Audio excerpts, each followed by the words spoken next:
Hi everyone, and welcome back to English for You. I'm Erin. And I'm Rainbow. All right, so in day one of our article, we were talking about this steamer or ship called the Taiping, and we learned that in 1949, the Taiping was bringing people from China to Taiwan.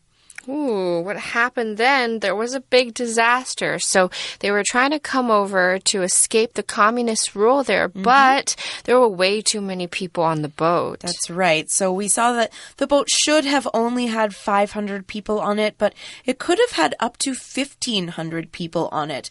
And the ship's captain had also turned the boat's lights off so that other people wouldn't see it and try to catch it or get it in trouble for breaking the rules. So there were so many reasons, but these all led to the cargo crashing into the Taiping, and it sunk right away. What happened to the Taiping after? Okay, well, the cargo ship sank right away as soon as the crash happened, and then 45 minutes later, the Taiping also sank. Now, of all of those people on board, unfortunately, only 39 of them survived the disaster. But the sad thing is, because there were so many people on the Taiping who didn't record their names, actually, no one knows who they were. Or many of them, at least. We do learn that some families of the people on board did know that their family members were on there, but many of the people just totally disappeared. All right, so today we're going to learn more about this disaster. Let's check out our article.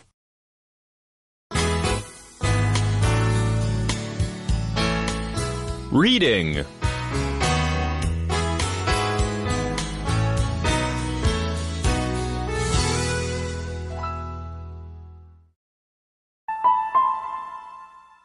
Remembering the victims of the Taiping.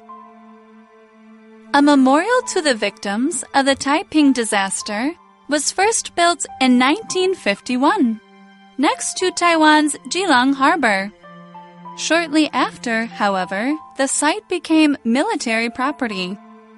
Taiwanese citizens needed to apply for permission to visit the site, and it was off-limits to Chinese citizens.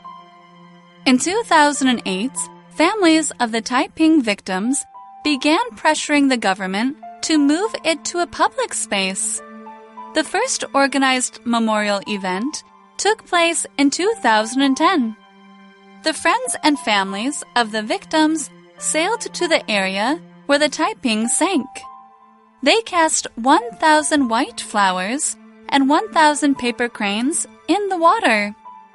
In 2017, Minister of Culture Chen Lichuan agreed to move the military border so the memorial would be on public property. The Ministry of Culture, Maritime and Port Bureau and Keelung City Government later spent 3 million NT dollars on building a park around the memorial. This year marks its first anniversary.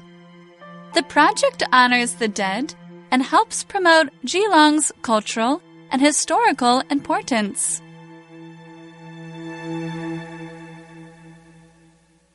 All right, so the first part of the article says a memorial to the victims of the Taiping disaster was first built in 1951 next to Taiwan's Keelung Harbor. So the first noun we have here is a memorial. Now that's usually a statue or structure established to remind people of a certain event. So in America, we have 911. There's the National September 11 Memorial and Museum, which was dedicated to the people killed in the terrorist attacks of 2001 at the World Trade Center, so quite a while ago. Now in Taiwan, we have the Chiang Kai-shek Memorial Hall, which is dedicated to remember our Taiwanese former president. Okay, so this memorial was built for the victims. Remember, that's what we learned, the people who died of this disaster.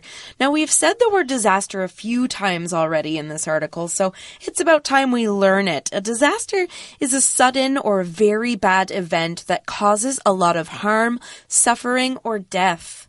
Now, disasters can be natural, such as earthquakes or typhoons. These are things that happen in nature.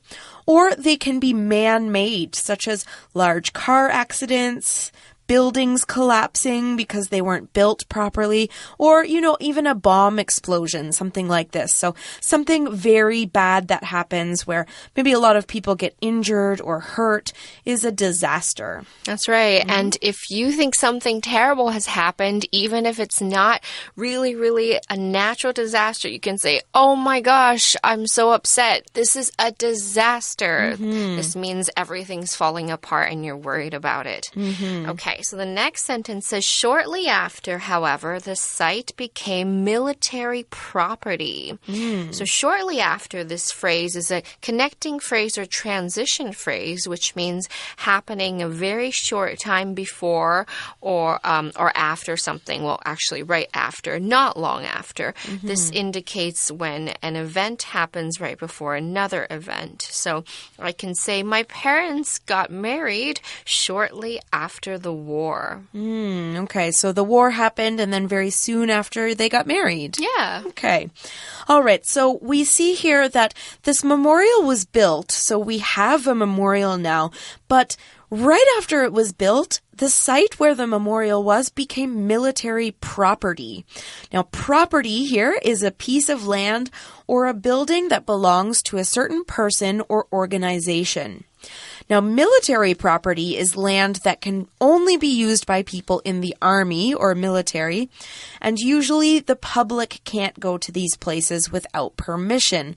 So what's happened here is this memorial, people weren't allowed to go to it anymore because it was on military property. Here's another example sentence. Mr. Walsh doesn't like when people walk across his property, so he built a fence around it. Oh, smart man. All right, and the next sentence says, Taiwanese citizens needed to apply for permission to visit the site, and it was off limits to Chinese citizens. Now, what does it mean to apply for something? This means to make a formal application or request, and refers to getting a position. So you can apply for a university, a job, an internship, or a scholarship. Applying for something usually has a long, drawn-out process that requires you to fill out a form, and sometimes you have to show up to an interview as a part of the application process, and then wait for the results to find out if your application was accepted. So in this case, the Taiwanese citizens had to file an application or apply for permission to visit the site. But Chinese people could not do that. Okay, so what do we mean by permission? Permission, this noun, is something you get when a person allows you to do something. So if you have permission, someone has said, yes, it's okay for you to do that. But we did see that it was off limits to Chinese citizens. They did not have permission. Right. So off limits means not to be entered by only a certain group of people. In this case, the site is off limits to Chinese citizens, which means that Chinese citizens are banned from the area and they're not permitted to enter. So we can also use the phrase to describe something that's not to be mentioned or discussed. So we can say a topic is off limits. So in Taiwan, for example, the topic of sex is off limits to Taiwanese families or sometimes among older people, which means they just don't talk about it. So this topic is off limits, or we can say this place is off limits. That's right. Okay. So, this memorial was built, but now people can't go to it, and people started to get angry about it. So it says here, in 2008, families of the Taiping victims began pressuring the government to move it to a public space. Now, what do we mean by they began pressuring the government? Pressure is a verb, and when you pressure someone, you try to make them do something because you feel like it's their duty or it's their responsibility or they should do this thing. Now, the victims' families felt like the government wasn't making the memorial easy enough to visit for people who wanted to remember this event, these family members. So they started doing things to show the government they were unhappy. So something you can do to pressure the government movement, you could protest, you could go on the news, you could put your story in the newspaper, you could say something online, that sort of thing. Here's another example. Instead of getting a job, Bess keeps pressuring her parents to lend her more money. So now in this example, we can see Bess might not be doing the best thing here, but she's sort of pushing her parents to give her money because, they're her parents and she might think that they should give her money. But maybe she should get a job. I think so too. Yeah. Now, in this case, pressuring is used as a verb, but we can also use pressure as a noun. So, as in Aaron's example sentence, you can say, she put pressure on her parents. Or you can say, I feel a lot of pressure, which means somebody is pushing you to do something. All right, so the next sentence of the article says, the first organized memorial event took place in 2010.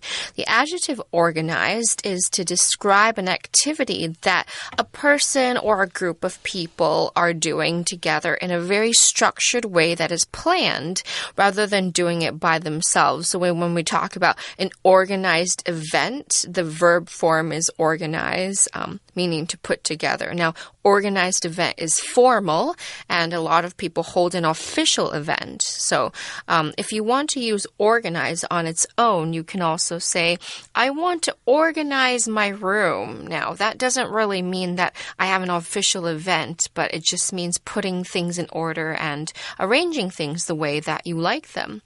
Okay, so when we talk about organized event, the sentence could be, Jane will be joining an organized march for equal rights this Saturday, which means that the march or parade is a formal organized event. All right, so let's continue on in the article here.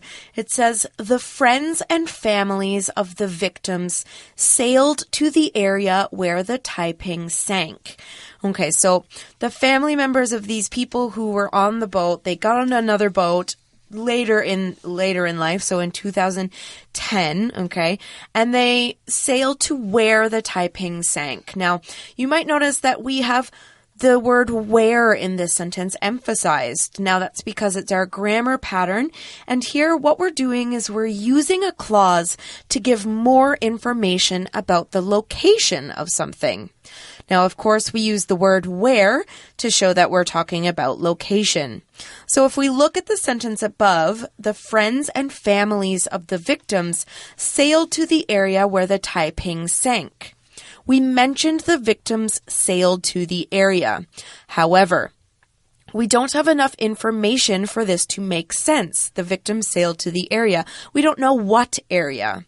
Okay, so that's why we add the where clause. Here, the where clause is where the Taiping sank. Now we're saying that the victims sailed to the same place the boat sank in 1949. We added more information to what area. Now, you might notice that we didn't add a comma before the where clause. That's because the clause is necessary for us to understand the information. So without this information, the sentence doesn't make enough sense. But if we add a where clause to a sentence that already makes sense, we're only adding extra information. So you don't need that information to know what's happening.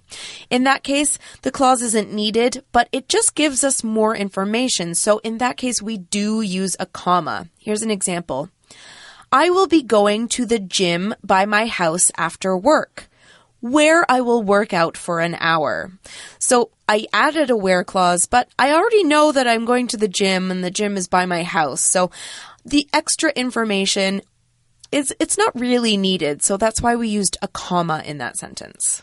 All right, so going back to the article, the next sentence says, they cast 1,000 white flowers and 1,000 paper cranes in the water. Now, cast usually means to throw something forcefully in a specific direction. But in this case, we're not really throwing it. We're just tossing it, the white flowers in the water, and they were there to remember the people that passed away. So if I could say say casting flowers, or I could use a more angry way. I could say Tom cast the book down onto the chair angrily because he wasn't very happy. All right. So we also saw that they put 1,000 paper cranes in the water. Now, paper cranes, what we're talking about here are origami cranes. Origami just means that you are folding paper into certain shapes, but the paper crane specifically, a crane is a bird. It's the shape of a bird here, the paper crane.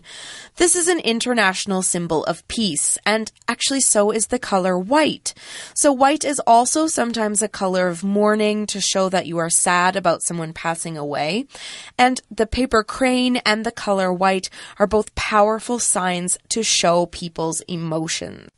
That's right. In 2017, Minister of Culture Zheng Lijun agreed to move the military's border so the memorial would be on public property. Oh, so they finally succeeded. It sounds like it works. All right. So who's the minister? In certain countries, the minister is the head of a government department. So, for example, the Minister of Defense, that's the full title, is in charge of war and military. We also have the Minister of Education, who's in charge of educational reform.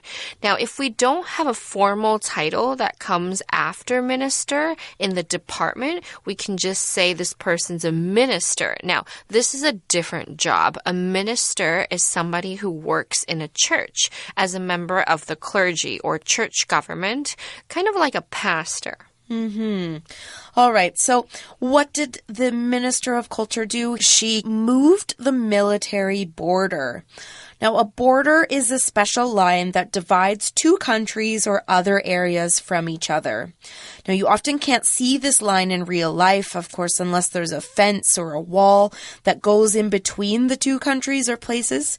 But if you look at a map, those lines around the country, those are border lines. They show where the border is. So you know which part of the land belongs to who. Now, here's an example. Much of the border between the U.S. and Canada is forest, so you can't even tell where it is.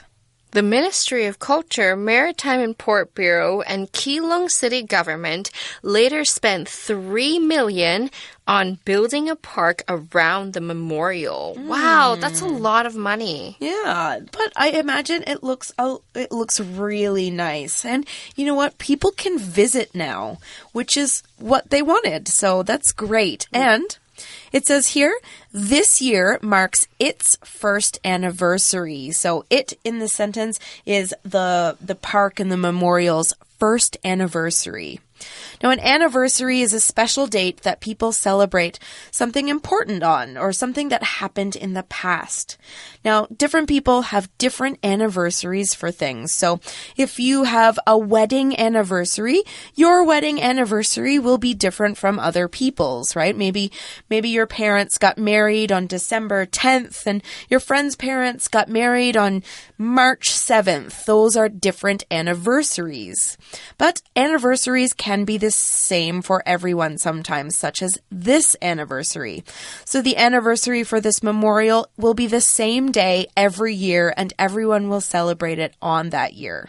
That's right. And the last part says the project honors the dead and helps promote Keelung's cultural and historical importance.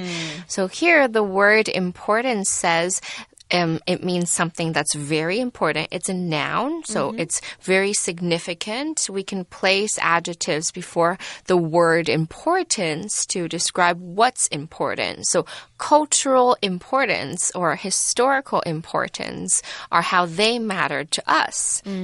All right, so our sentence here, I have our current political state shows the importance of education. Education is very important, and we can see why when people just don't know what's happening in politics these days. Yeah, that's true. All right. Well, we've come to the end of our article today. We've learned a lot about this sea disaster at sea, and we've learned a lot about how kind of people have honored it and sort of honor the people that lost their lives in it. So let's finish up with our For You chat to kind of have more discussions about that sort of thing. For You Chat. Welcome back to For You. Today, our question for you is, have you ever been to a memorial like this? And Erin, what did you think about it? Okay, I have actually been to a memorial, and that was the one in Berlin. Oh, wow. It's a huge memorial built for the people who died during World War II, or the victims of the Holocaust, right? So, it was very sad.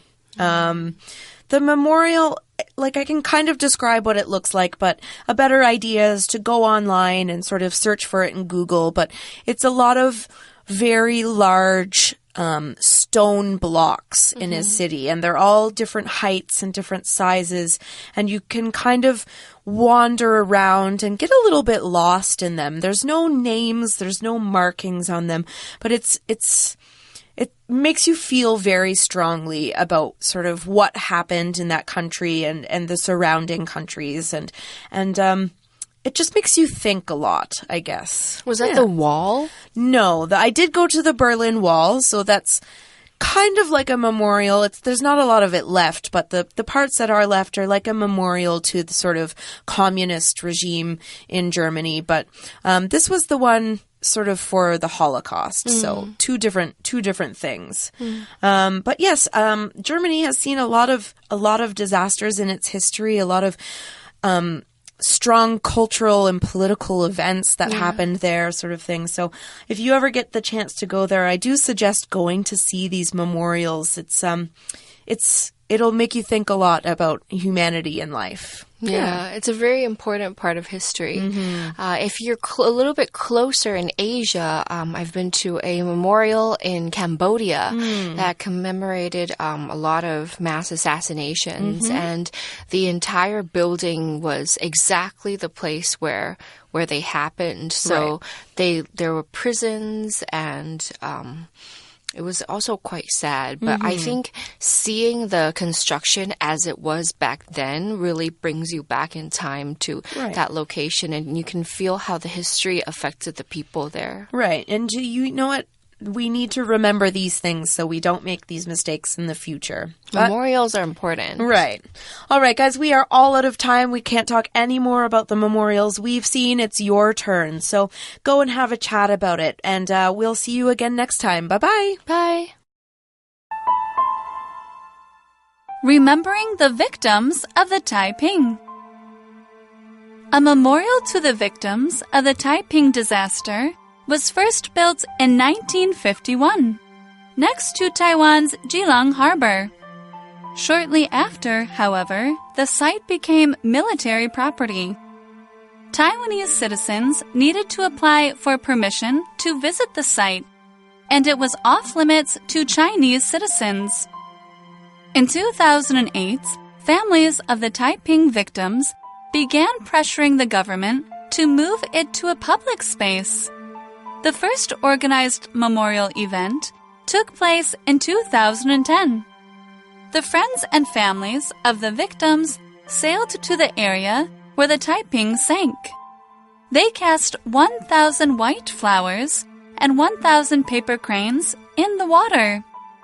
In 2017, Minister of Culture Chen Lichuan agreed to move the military border so the memorial would be on public property. The Ministry of Culture, Maritime and Port Bureau, and Geelong City Government later spent 3 million NT dollars on building a park around the memorial. This year marks its first anniversary. The project honors the dead and helps promote Geelong's cultural and historical importance.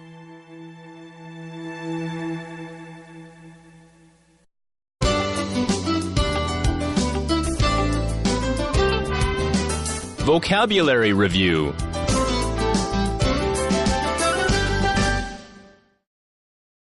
Property. Is this jacket your property, or does it belong to someone else? Pressure. Jack wanted to travel after finishing high school, but his parents pressured him to go to college. Organized. The student puts her papers in files to stay organized. Cast. We sat in a boat and cast small pieces of bread into the lake for the ducks to eat. Border. People have different opinions on building a wall along the border of the U.S. and Mexico. Importance. On the first day of school, the teacher talked about the importance of taking notes.